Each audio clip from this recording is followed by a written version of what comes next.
let's say your mom wants to cook a meal for you, but you are a rebellious teenager, so you say, "No, mom, I can cook for myself."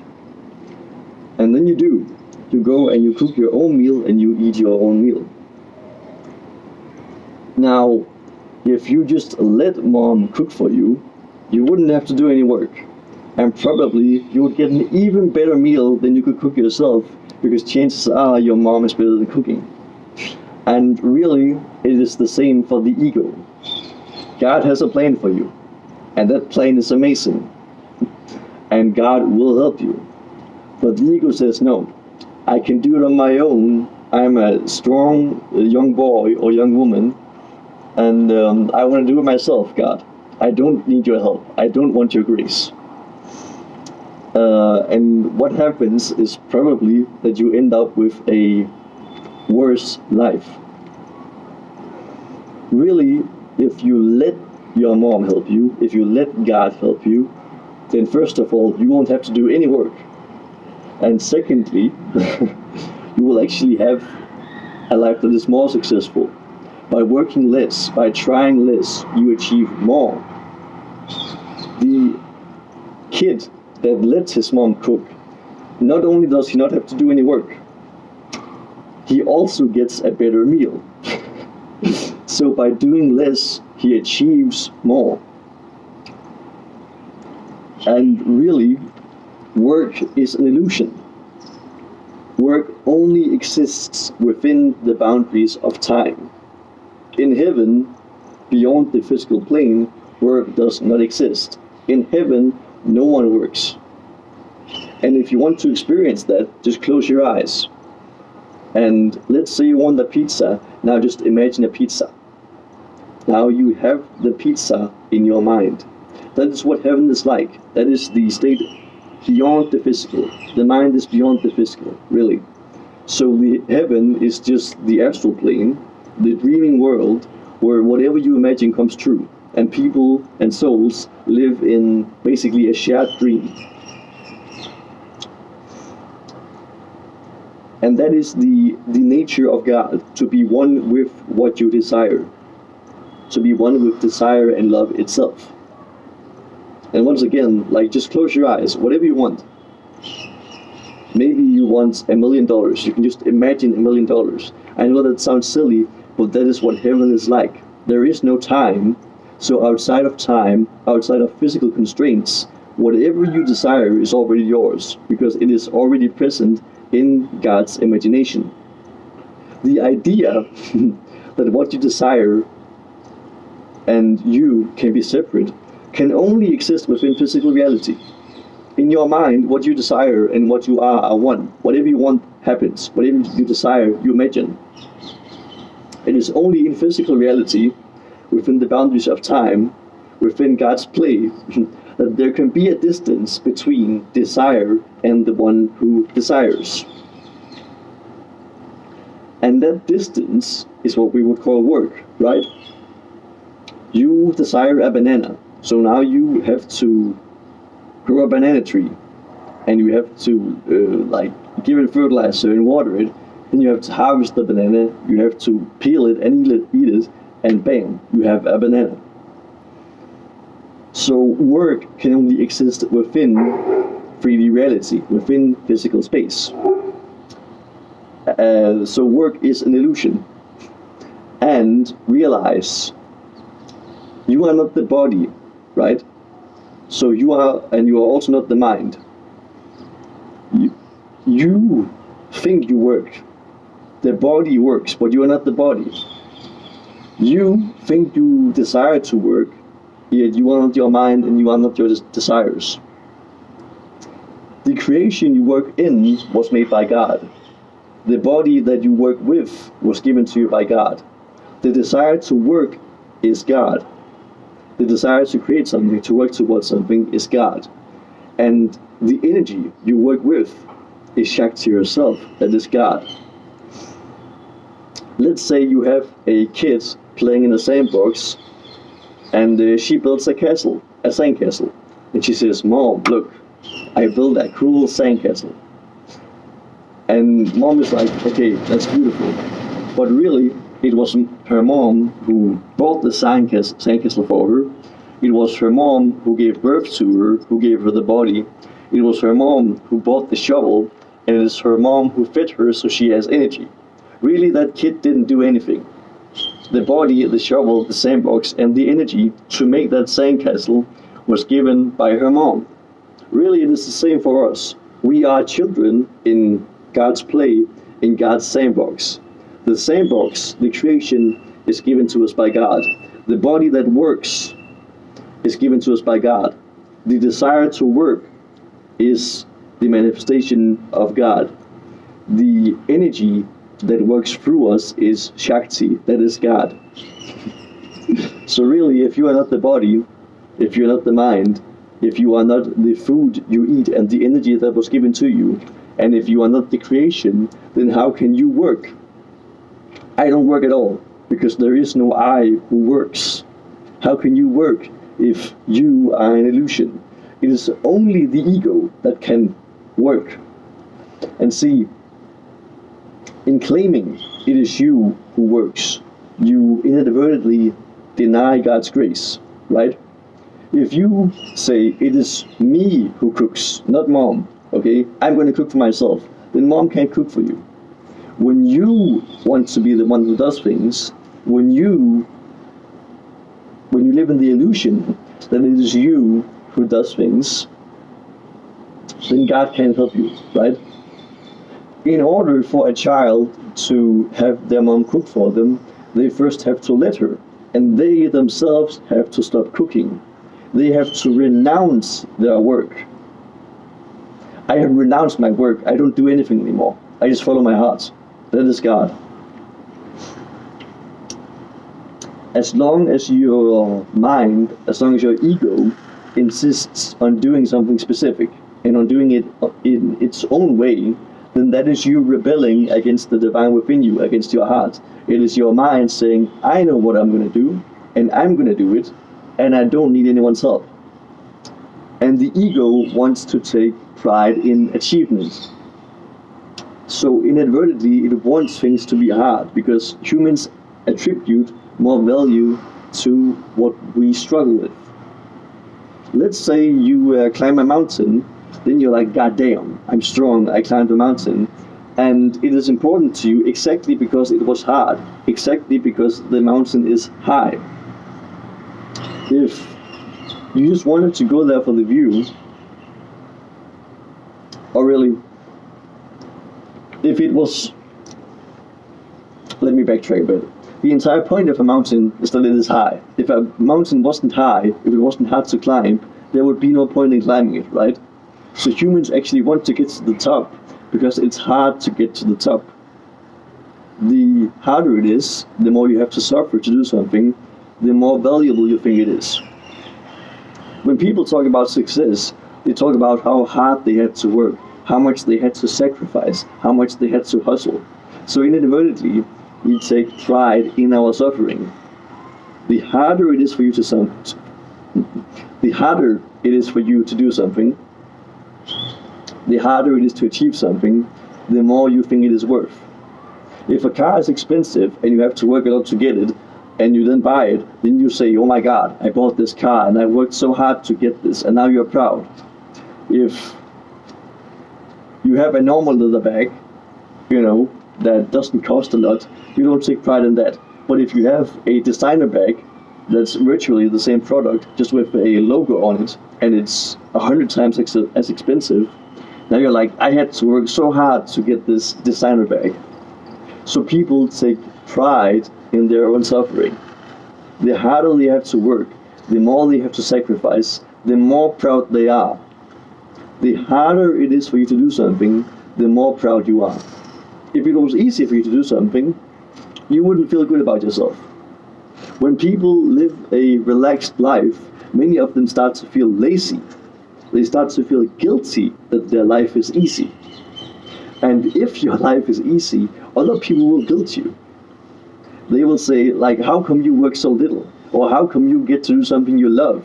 Or something that you find fun? If you monetize your passion and let's say become a painter or a musician, people will say that's not real work. Okay? If it's fun, if it's easy, then it's not real work. People think that work has to be hard, and they insist that their work should be hard and insufferable.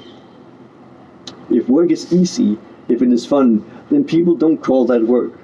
And the people who do follow their passion and who do live easy lives and do things they love for a living, people will often shame them and call them lazy for working so little, or say that doing their niche passion isn't their real job. So realize, most people want life to be hard. They want to struggle, they want to suffer, because in doing so, their ego feels validated. And if that's the case, how can God take care of you? If God did take care of you, you would deny it. You are like a rebellious teenager. Mom says, hey, I can cook for you, I can take care of you, I can do your laundry, I can play with you, and you say, no, Mom, I'm going to do it myself because I'm a big boy and I don't need you. Really, the ego has done the exact same thing with God. It doesn't want life to be easy. It is afraid of pursuing its passions. It rationalizes its own suffering and thinks hard work is necessary, or it takes pride in its own hard work and suffering. And it refuses to believe that life could be easy, that life could be fun, that life could be effortless, that life could be graceful. People cling to achievement, to their own hard work, to their own suffering, and then they wonder why their life is hard. When you renounce your own work, when you let go of your attachment to pride, to achievement, and when you realize that life is just a fucking game, and that work is an illusion, and that there is nothing to achieve or do here in the first place, then life becomes magical and easy. I am Carly's brat, okay? I make music, but it's not me who makes that music. I get inspired. I have listened to so much music from the world that I take inspiration from. The device I work on, the computer, isn't made by me. The vocal cords I sing with were given to me by God. The mind that imagines and creates music was given to me by God. None of this is me. None of this is mine. I don't make music. God makes music through me, because everything that this person would make music with is given to him by God. So I don't do any of it. And after realizing that, I've become infinitely more inspired. And in my visions, Carly will sometimes sing to me, and now she inspires me too. Whenever I make music, I just say, hey Carly, we're going to make something amazing. And then it just happens. I get some intuitions, I follow my heart, and I improvise something, and it turns out amazing. I have written an entire book at this point, I'm releasing soon, and not a single thing in that book have I read somewhere else. It's literally all products of conversations with Carly. It is not me who came up with those ideas. Everything in that book is just something that Carly told me that I'm then writing down and retelling. So really, I don't do anything at all. I'm just spitting out what she tells me. She just feeds me information and I turn it into a book. My Instagram and all its posts, my Discord and its program and all its information and all its practices are given to me by her. None of it is mine. I don't do anything. The only thing I do in life is listen to Carly, and I let her play with me and have fun, and I do what she tells me to. And my life is amazing. And so many things are just done for me. I have been in India for almost 1.5 months now, and I came here with zero plan. I just said, Kali, like, I don't even know what I want to go do, and you know better than me anyway, so how about you just plan my trip for me? And as fate would have it, one of my friends said I could stay with her, and then I was in Kolkata with her for 3 weeks. She showed me around, took me to a lot of wonderful temples, and I even got to live with her and her parents for free, and they cooked food for me for free. And then her dad was like, you should go see Varanasi, it's super cool. And as it turns out, Varanasi is super cool. And on the very first day I was here, I met a local guy who I call a friend now, and he just told me all the cool places to go. And he showed me to the cremation ground, and I fucking love the cremation ground. I've had zero plans for this holiday, and it has just worked out magically. If you believe you have to do things yourself, if you believe in the illusion of work, if you are attached to your own sense of achievement, and you insist on doing things on your own, then how can God help you? If you realize life is a game, work doesn't exist in the first place, and you trust that God has your back, then things will just happen magically. Without reason, without explanation, without any sense. Because God is beyond reason. Kali doesn't make any sense at all. She is crazy. You just have to trust her. And it is only in surrendering, or perhaps you should say, opening up to that grace, accepting God's grace, and no longer denying it. Because most people do.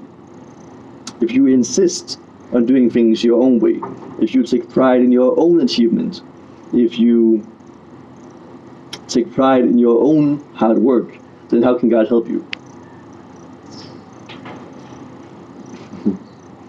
There was a monkey.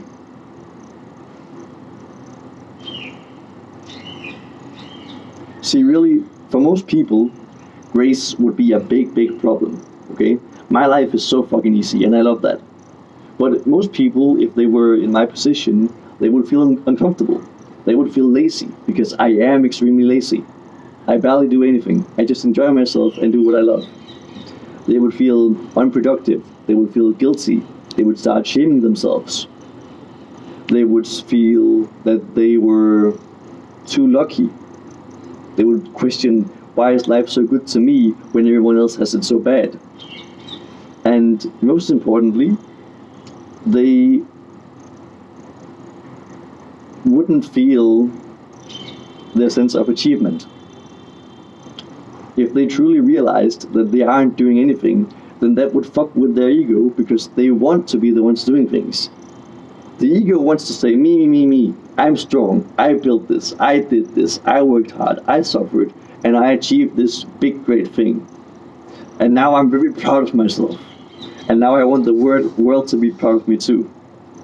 So the ego hates when life is easy. It hates grace. The ego wants life to be hard.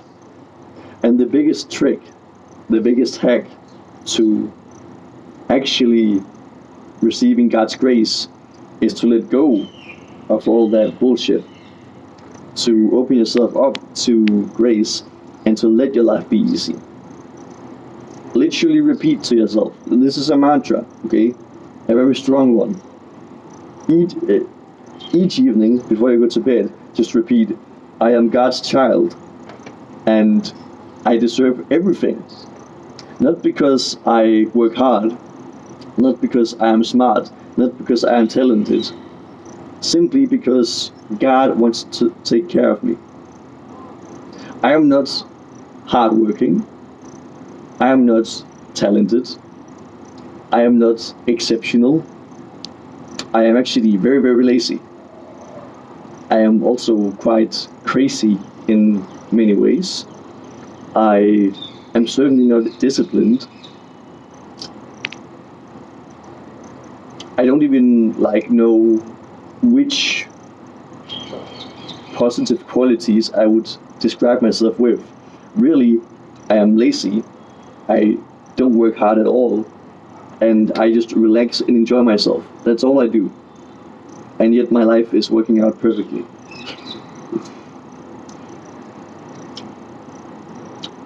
A mother will take care of their child despite them being lacking, or despite them not being perfect. Mom will always love you. She will always take care of you. Not because you are a perfect child, not because you are amazing, not because you are great or exceptional, simply because you are her baby. Even if you are some dumb baby with like a deformed hand with 4 fingers, and you are retarded and you can barely speak, your mom will still take care of you. God's the same. You don't have to do anything to achieve God's grace. You don't have to serve God. You don't have to give them big offerings. You don't have to do deep sadhana and chant their mantra all day. You just have to realize that God is already here for you. And she will always be. Not because you are talented, not because you are exceptional, not because you work hard, not because you are some great devotee who does all this and all that and gives huge offerings and tons of prayers, okay? God will be here the moment you realize they are already here for you. And there is nothing you have to do to earn their grace. That is the biggest mindfuck. You have to do nothing. The natural state of consciousness is God. The natural state of consciousness is flow. Absence of thought, absence of identity, that is God. People always think they have to do something to reach God. They have to give this offering to like earn the favor of Lakshmi and get wealth.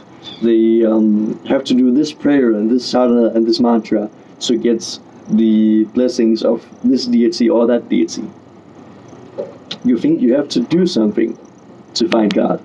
And it's actually this exact definition that keeps you stuck. You think you are going somewhere, you think you're going towards God, you think you're doing something to attain God. In doing so, you have defined yourself as separate. God is already here for you, and they will be here for you the moment you realize they have always been. There is no difference between you and God. And the very idea that you have to earn God's grace, or you have to earn God's blessings, or pray for their favor, or give them an offering to earn their boon, or do their sadhana, or get a guru, in doing so you have once again defined yourself as separate from God. As long as you think there is a journey, as long as you think there is something to achieve, as long as you think there is a distance between you and God, you have defined yourself as separate, and you can now not realize God. If you realize that even the journey towards God is work, and that work is an illusion, and you then renounce the spiritual journey itself, then you will instantly unite with God, no matter how crazy that sounds. Because all of life is a game, all of life is Leela. Even the spiritual journey is Maya. Even the pursuit of God is an illusion. You are already God. So, if you simply surrender fully to God's grace, not only will God help you in life, they will even help you in spirituality. Your spiritual journey will conclude itself if you surrender fully to God's grace. Because all work is an illusion. It only exists within time, within the play of consciousness, within physical reality. And inside of this play, even the journey towards God, even the work, the sadhana, the spiritual practice towards realizing God is once again an illusion, a distance only present within time. And if you realize that work is an illusion, work disappears. If you realize that The spiritual journey is also work. If you realize that the spiritual journey itself is an illusion, then that journey also disappears and God instantly arrives for you. And the truth is that you are God. You are the divine consciousness. You are just currently within the illusion of ego. You think you are this body, you are this mind. Or that beyond this mind and this body you are a soul. But even that soul is an illusion. Once you completely dissolve, you realize you are one with God. So really, you are God. There is nowhere to go. There is nothing to achieve. There is nothing to do. You are already there. The journey itself is an illusion. Work itself is an illusion. And if you just relax and let God take care of you, then everything will happen magically. J-Man.